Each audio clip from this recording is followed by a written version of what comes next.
President Biden to reevaluate the U.S.'s relationship with Saudi, and Bahrain's GFH Financial Group acquires a U.S. medical portfolio for $400 million.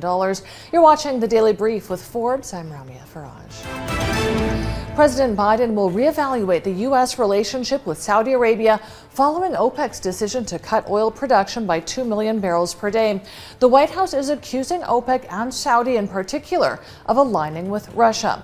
The White House says Biden is disappointed and will work with Congress to contemplate the nature of their relationship going forward. They say the issue with Saudi isn't limited to the war in Ukraine. It also touches U.S. national security interests. It comes as Biden conceded overnight the chance of a slight U.S. recession. Israel and Lebanon's U.S. brokered agreement to settle their long-disputed maritime border is being dubbed as historic. Through the deal, all of the Karish field will fall under Israeli control. But another potential gas field, the Kana field, will be divided. Its exploitation will be under Lebanon's control, and Israel will receive a share of its future revenues. Total will be licensed to search for gas in the Kana field. The agreement potentially unlocks significant offshore gas production for both countries. Bahrain's GFH Financial Group has acquired a second U.S. medical clinics portfolio for $400 million. The U.S.-based portfolio comprises 11 assets covering nearly 93,000 square meters. GFH cited the high resilience of the medical clinic sector during economic downturns as a supporting reason for its investment, as it scored a 99% rent collection rate during the pandemic. It says the sector benefited from the aging American population and a steady increase in healthcare expenditure, accounting for 19% of U.S. GDP last year.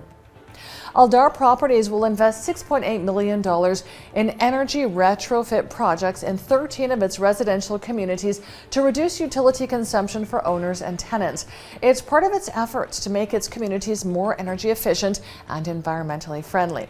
The investment by Aldar will offset 19,000 total carbon dioxide per year and reduce utility consumption by $3.7 million annually across the 13 communities.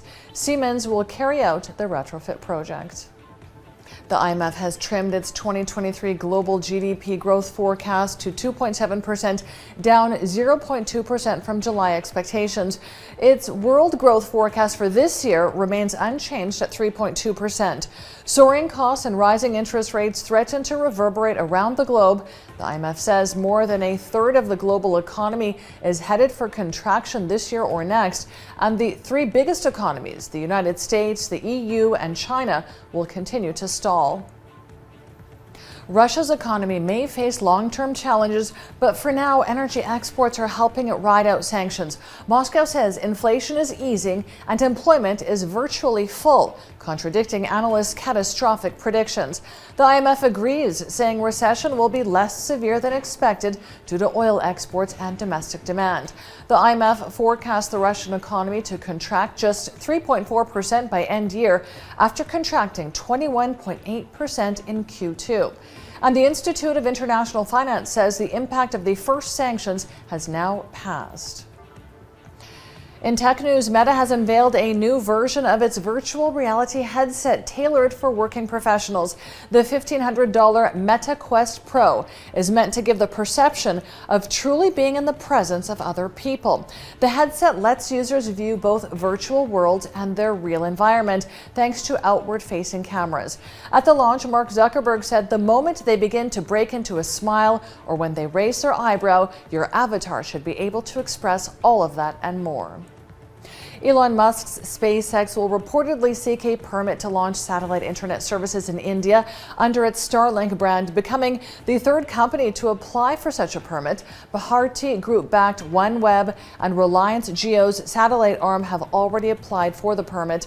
Earlier this year, the Indian government asked Starlink to refund all of its pre-orders until it received licenses to operate in the country. Walt Disney will push back the release dates for numerous upcoming Marvel films. Following Blade director Bassam Tariq's departure from the project in September due to scheduling conflicts, Marvel has decided to temporarily shut down production of the film to search for a new director.